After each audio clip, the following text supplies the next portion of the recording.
Castuff secoue le paf, le paysage audiovisuel français, en kiffant le génie français.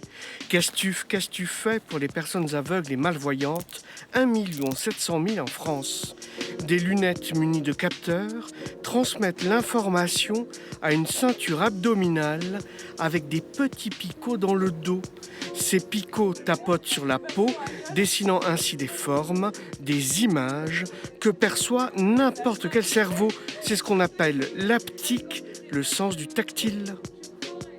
Donc, dans la ceinture, il y a 8 colonnes comme ça, qui sont composées de plein de petits picots, qui vont aller dessiner en fait les images sur la peau du dos. Donc ils vont sortir de très peu, de 1,5 mm. Et donc c'est ça qui va aller dessiner, faire les retours haptiques, qui vont aller dessiner les images sur la peau du dos. Elle était faite pour une carrière au Quai d'Orsay, mais la vie lui a pris une partie de la vue. Annie Sarcian travaille aujourd'hui pour notre jeune entreprise C-Haptic.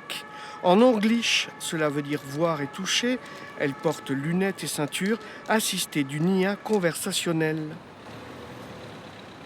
Si je veux aller à Luxembourg, je dois prendre quel bus? La réponse arrive en quelques secondes. Si vous souhaitez aller à Luxembourg, vous devez prendre le bus 82. La canne, je sais si je marche sur un sol rugueux, mais j'ai aucune information sur ce qui m'entoure. Le dispositif, la ceinture haptique, elle donne une image globale de l'environnement. Donc je peux imaginer et le percevoir sur mon dos, pouvoir localiser les personnes qui passent à côté de moi, où est-ce qu'ils se placent, combien ils sont.